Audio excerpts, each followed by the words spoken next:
7월 23일 금요일 하나님이 오늘 우리에게 주시는 말씀은 예레미야 29장 24절에서 32절입니다. 너는 르헤람 사람 스마야에게 이같이 말하여 이르라.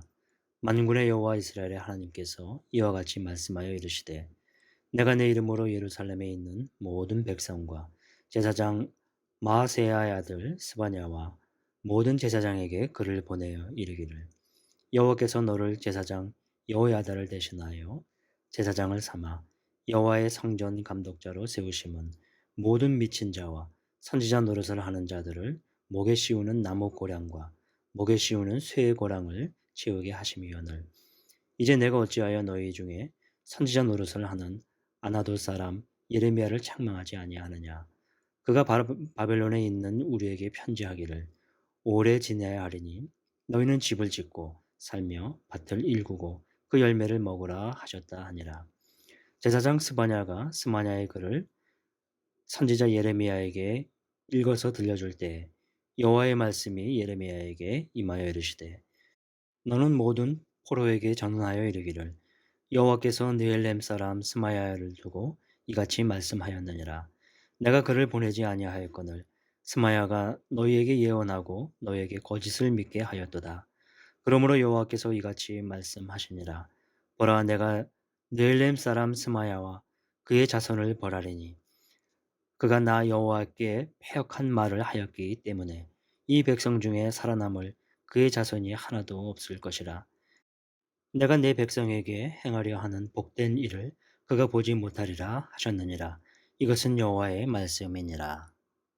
거짓을 분별할 수 있는 지혜를 구하라 라는 제목으로 함께 은혜를 나누고자 합니다. 사랑하는 성도 여러분, 벌써 금요일이 되었습니다. 코로나 상황으로 어려운 가운데 한 주간 어떻게 지내시는지요? 이 아침도 하나님의 말씀을 묵상하며 하루를 세워가고 또 이번 한 주를 돌아보시길 바랍니다. 계속 예레미야서를 살피고 있습니다. 사실 선지서를 매일 묵상하는 것이 다소 무겁게 다가올 수 있습니다. 왜냐하면 선지서 내용이 대부분 심판과 경고의 내용들이 많기 때문입니다. 그러나 그만큼 당신의 백성을 사랑하시는 하나님의 마음과 뜻을 배울 수 있기 때문에 주의 깊게 읽고 묵상할 필요가 있습니다. 오늘 본문은 바벨론에 있는 거짓 선지자들에 대해 투쟁하는 내용입니다.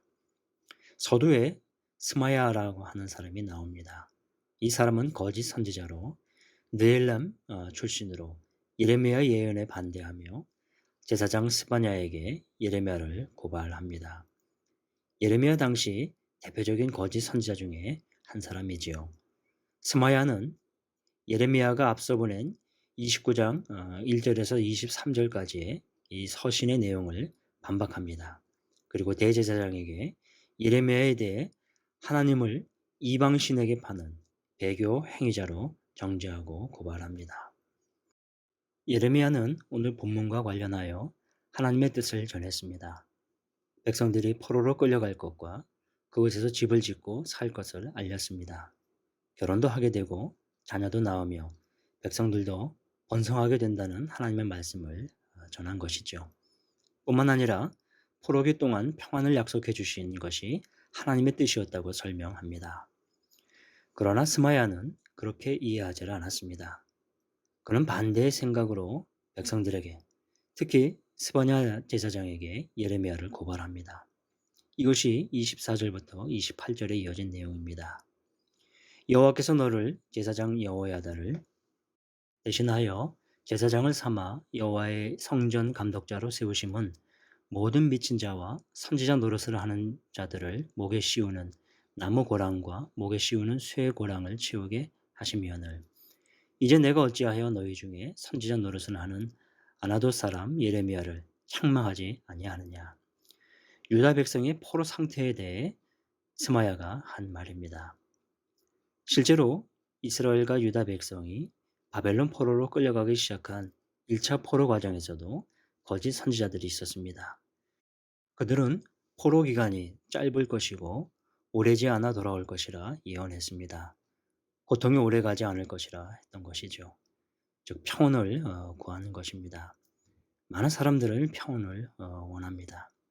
그러나 포로 생활은 길었고 이 기간이 하나님께서 유다 백성에게 주신 심판이었고 그들이 회개하고 성찰할 수 있는 시간으로 삼으신 것입니다. 예레미야는 포로된 것이 분명히 하나님의 심판으로 인해 야기된 것을 이야기했습니다. 그리고 그 기간은 70년이나 되는 세월이 걸린다고 했습니다. 그 기간은 길고 회개와 또 하나님께 돌아오는 그런 과정인 것을 강조했습니다. 그래서 그곳에서 터를 닦고 집을 짓고 텃밭도 만들어 열매를 먹으라고 했던 것이죠. 백성들의 생각은 달랐는데 이것을 대변한 사람이 스마야였습니다. 여러분, 하나님의 뜻을 이해하는 것은 중요한 것입니다. 믿음이 필요하고 순종을 요합니다. 스마야는 결국 대가를 치르게 됩니다. 하나님께서 그의 거짓을 심판하십니다. 31절에 너는 모든 포로에게 전언하여 이르기를 여호와께서 느헬렘 사람 스마야를 두고 이같이 말씀하셨느니라. 내가 그를 보내지 아니하였거늘 스마야가 너희에게 예언하고 너희에게 거짓을 믿게 하였도다. 32절로 이어집니다. 그러므로 여호와께서 이같이 말씀하시니라. 보라, 내가 느헬렘 사람 스마야와 그의 자손을 벌하리니 그가 나 여호와께 패역한 말을 하였기 때문에 이 백성 중에 살아남을 그의 자손이 하나도 없을 것이라. 내가 내 백성에게 행하려 하는 복된 일을 그가 보지 못하리라 하셨느니라. 이것은 여호와의 말씀이니라. 스마야는 예레미야를 통해 하나님의 말씀을 전했을 때 그것을 부인하고 도리어 거짓을 고했습니다. 그의 대가를 이렇게 치르게 되는 것이죠.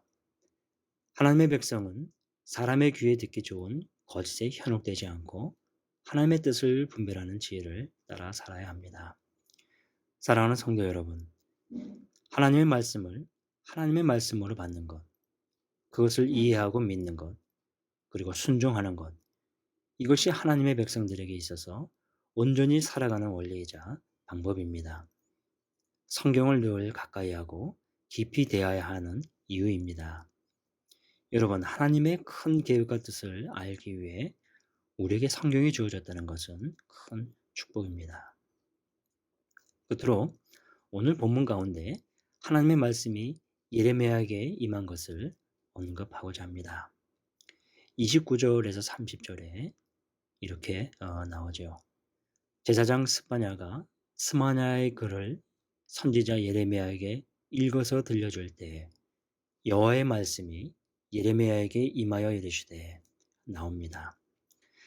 결정적인 순간에 하나님의 말씀이 예레미야에게 임했습니다.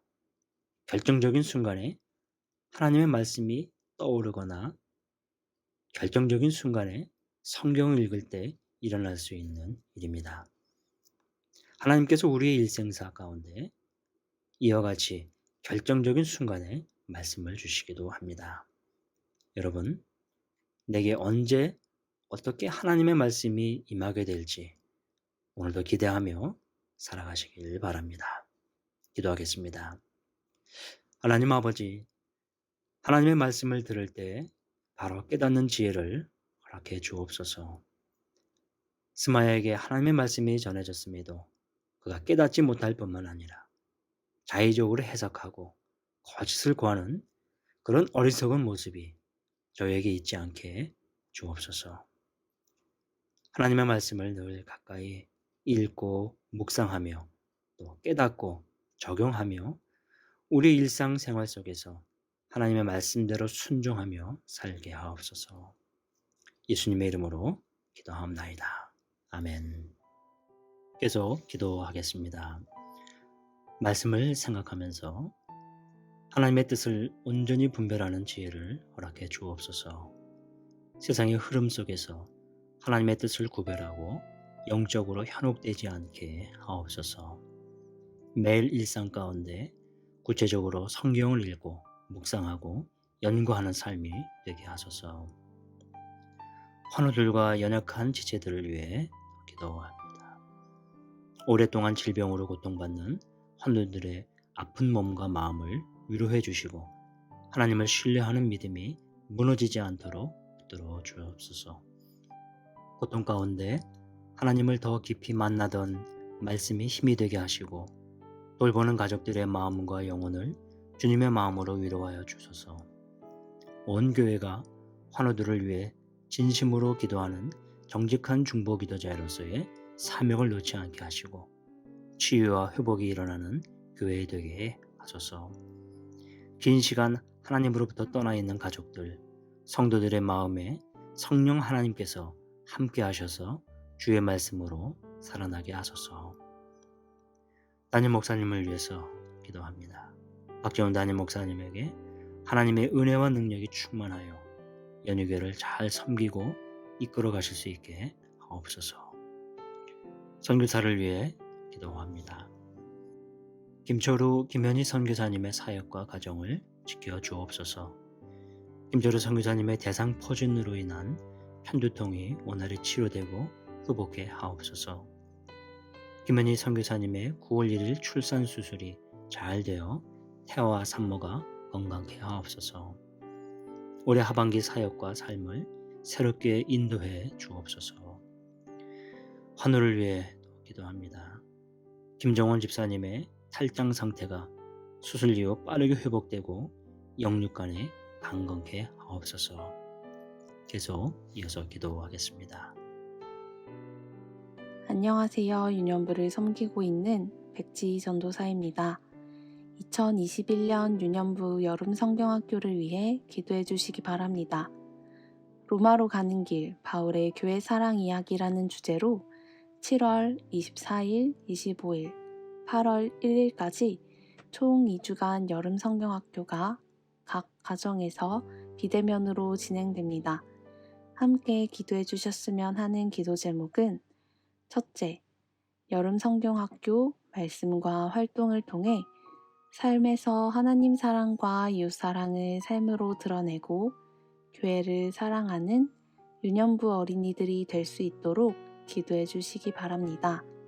둘째, 온라인으로 진행되는 성경학교 가운데 하나님께서 아이들에게 오프라인과 동일한 은혜를 부어주시도록 기도해 주시기 바랍니다. 셋째, 유년부 각 가정마다 여름 성경학교를 사모하는 마음을 주시고 여름 성경학교에 참여할 수 있는 마음과 상황을 열어주시도록 기도해 주시기 바랍니다. 다 함께 기도하시겠습니다.